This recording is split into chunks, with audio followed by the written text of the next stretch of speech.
Good morning, good afternoon, good evening, wherever you are in the world. Thank you for joining me for this week's edition of the SMIE Consulting Midweek Roundup.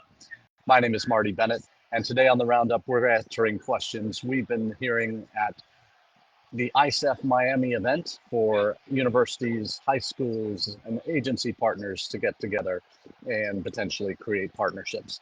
It's day 3 of the ICEF event. We are in the second day of full meetings, 30-minute speed dating meetings with agent partners from around the world. We're about to hit our lunch break, so have a chance to come to you now as the room empties behind me. We have opportunities to talk about this event and this last week of events. Also the Pi Live in Chicago. I did not have the pleasure of attending that, but the ARC conference, annual conference in Atlanta immediately preceding this ICEF event. So it's been quite the week. Certainly a packing challenge coming to Atlanta, where it was in the upper 30s and low 40s, to the 80 degrees and humidity of Miami. Quite a contrast from the 4 inches of snow I left back on when did I leave? Wednesday last week from my home in Ohio. So we come to you to you this week live, so not with the prepared typical 3 questions that I normally answer on my home office with midweek roundups, but the opportunity to talk about the value of these kinds of events, both ARC and now the ICEF event here in Miami. I did not, as I mentioned, did not have the pleasure of attending the Pi Live, but there are a couple hundred people that industry leaders attended that event. One of the news stories we covered in the newsletter that many of you are already subscribed to, that comes out on Monday mornings, either via LinkedIn or via an email version.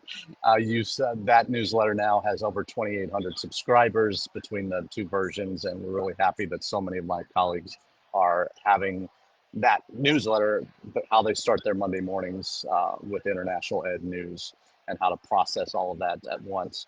So for those that aren't familiar with SMIE Consulting, I'll drop a link to that site in the chat so you have that for future reference. But it's smieconsulting.org/subscribe. And from that page, you can scroll down and subscribe to the newsletter. If you want to get the email version, you can do that through a quick online form. Otherwise, there's a button to click to go to the LinkedIn version of the newsletter to subscribe via your feed. It comes 8:30 a.m. Monday mornings, typically on the LinkedIn feeds across the world. And then also, if you like to perhaps get the audio-only version of this podcast via your favorite podcast provider on iTunes, on Stitcher, any of the various platforms that you might be able to download or subscribe that way. So you're welcome to get this content as well through podcast. But one of the articles we featured in the newsletter this week was from the Pi Live, actually. Miriam Feldblum, who is president of the President's Alliance, or executive director of the President's Alliance of higher ed associations that are key, like ACE, like NAFSA, like the US for Success Coalition, that are some of the voices, the largest voices from the association world in defending and advocating for international education. So the President's Alliance covers a lot of different areas, obviously of relevance at the highest levels of higher education, at the institutional leadership levels, and certainly higher ed and immigration have most definitely been the crosshairs of this administration since it took office in January. And the intersection of higher ed and immigration issues that most directly impacts us, obviously DACA students on our campuses, but also international. We all know the litany of, and I'll say it, sins this administration has committed against international education since it took office under the guise of free speech, of national security, under the guise of certainly overreach on institutional into institutional matters, and with the SEVIS terminations and the over scrutiny of applicants for non-immigrant visas in terms of social media presence, in terms of uh, the vetting that's now being done, and the lack of forethought in terms of how that should be implemented, despite a month-long visa pause in May, June this year. We can talk about all the pronouncements and positive things that were said, but never followed through on, including H-1B visa or green cards for STEM degree students, or even all international graduates of U.S. colleges and universities. The calls for 600,000 Chinese students to come to the United States, and obviously the lack of policy to back up those statements by the president. So, well, I think what we have all realized is that when the president says something, it doesn't mean it's gospel, and certainly if there are executive orders even that are created, those don't. They obviously have immediate impact in terms of decisions and how the government operates, and in terms of what students can access and benefits and all of those things. But as we found out with most every executive order that has been announced since January 20th, there have been legal challenges to those, to the SEVIS terminations. Excuse me, I've never had a sneeze live on my live chats before on the Roundup. Sorry about that. I couldn't mute my earbuds for that. Anyway, so we all know the various executive orders, the legal actions with the SEVIS terminations. There have been legal challenges, and many of the challenges are either still in process or have been overturned. The initial actions were overturned, like with the SEVIS terminations. Those were all basically reversed. So we know that that is the path that we can probably see the most direct action on with regard to what will really work in terms of moving the needle with this administration, and the actions that are obviously very much counter to what we do in international ed. We know the pending sword of Damocles that hangs over our head with the potential end of DS. We had there's been the public comment period on the DS ruling that has a lot of changes.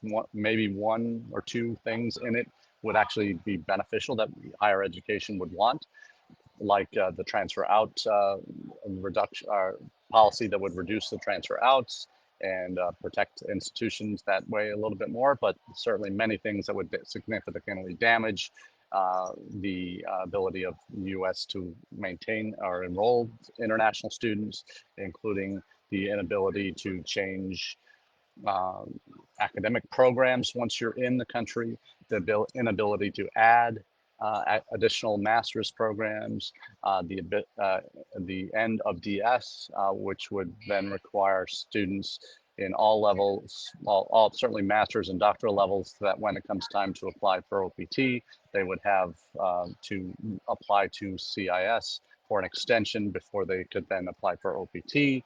So it creates a lot of administrative hurdles that are unnecessary and frankly put too much power in the hands of the administration. So we all have a long laundry list of complaints, I know, and that we've elevated to our administrations on our campuses, and certainly we've done that extensively in keeping our senior leadership informed and pointing out the kinds of things that where advocacy can be done on our behalf, on the institution's behalf, that they are able to take those steps necessary to alert our state level leadership as well as our congressional leadership of the potential damage being done by the actions that that the current administration has taken against international education. Of course, we're one of many, as higher ed has, as I've said, become a real focus of the administration's ire. Obviously, his focus has been on elite higher ed, and has tried to get these institutions to sign these compacts to limit their enrollments in order to receive federal grant funding, and all of the other challenges that we face. So we're not don't have time, and we've certainly hashed those out over the months preceding today. Today, I want to focus a bit of my time talking about the value of these partnerships, that we're entering into conversations with future agent partners through these 2 days of meetings. As many of you know, my role at Akron began in January. I was asked to take on management of the agents that we had and kind of chart a new path forward for the institution on international recruitment and engagement. And then starting in May, we entered into conversations with a larger provider called InUni. And InUni, which we signed that contract in September, and they are now our primary international recruitment partner. So they have teams on the ground in multiple countries and key markets around the world that we can leverage to extend our reach in terms of when there are major events, recruitment related events. Their team can go represent us at those events. When I do travel abroad, I'm typically going to, unless it's a legacy event like attending a GSM agency retreat or global summit, I should say, in the Philippines last month. Most of my travel abroad now is tied to in-uni activities. Whether I'm doing kickoff events in major countries like I did in India in September, to attending the Education and Regional Forum in Riyadh in October, and then again going back to Riyadh in November for a specific in-uni GUS event. GUS is the Global University Systems, and that's the mother parent organization of InUni. They have a network of over 30 universities around the world that they own, that they manage, and are potential partners for us in terms of graduate pathway providers for our programs at the University of Akron. But also with this event in Saudi Arabia, we were looking at work. We at the University of Akron named a scholarship, a graduate scholarship, after one of the princesses who has education as one of her key mission areas. And we did an event there and met with some potential partner universities in Saudi Arabia, talked with some high-level leaders in ministries around the country that have key roles in Vision 2030 in the kingdom. We also had Fanta Al, Executive Director and CEO of NAFSA there, Karen Bauer, Regional REACT for that part of the Middle East. So we had a fairly significant presence. My boss, Steve McKellips, and myself were able to attend for representing the University of Akron. We had an alumni reception there, so we were able to do multiple things related to the university that had some real value for us. So for us, this event here, meeting with future agent partners in primarily the Latin American region, but also there's some African agencies here, a few from South Asia that attend this event regularly, a couple from China. So we've really been able to kind of go around the world in a couple days here and meeting with colleagues in some really potential niche programs that we could be doing with students and organizations in their countries. Talking about programs in Latin America for the ESL market and our English Language Institute at the University of Akron. Some real opportunities there to grow some members there, to develop a presence with this agency, and then hopefully have that lead to future larger operations. Doing some training for teachers as well through our English Language Institute, some unique kind of potential in-country partnerships that we could follow, and getting some of these agencies excited about the University of Akron, and then facilitating their entry into InUni as one of their recognized agent partners, as that's how these are as a university that has someone like InUni to help leverage our position as a university. They paid for me to be here to represent the University of Akron, and they're there to help as we meet with agents that might be with us to develop that pathway for them and to streamline the process of training and applications and all of that onboarding that is necessary to make them fully participating in recruiting for our university. So some really positive conversations that have happened here. I must say that the energy levels, from what I've heard from those who have attended this regularly, are down this year. I would say the same thing happened at AIRC, even though we were all certainly in amongst friends and could gripe and moan about the current state of affairs. That did tend to bring the mood down a bit. overall at AIRC, and I think some of the colleagues here who have come to this regularly have said that similar things, that a lot of the agencies are worried about what's happening next with this administration, if they're still going to have students interested in coming to the United States. And my advice from my conversations with AIRC, what I've seen on the ground around the world, and what I have keeping my head to the ground, ears to the ground on terms of next steps with this administration, it certainly seems the U.S. recruitment strategy for institutions that are, I say it half kiddingly, but not really, is we should be recruiting more outside of India and China. You have to do there because they're the two biggest senders, but you should be focusing your recruitment efforts in countries where trade deals have been signed by this administration. Novel concept, outrageous concept, one might think in some circles. That's how we should determine where we recruit. Well, that's how you're going to find students being able to get visa appointments. That potentially will get visas, not only appointments, but get visas approved. And you look at what's happened in East Asia this fall. You've seen trade deals in Malaysia, in Vietnam, in Korea, in Japan. And surprise, surprise, we're able to get students to get appointments from those countries and get visas to come. So these are the things that we need to be focusing our attention on in adapting how we do what we do, where we do what we do around the world. And that I think it's part of this. We've been in this constant state of anxiety since January 20th, even before, for those who saw a lot of this coming. Uh, but how you deal with it and how you take a long view on most of these things um, really can impact your mood. And I certainly do tend to take the long view and know that it can't be bad forever. Can it get worse?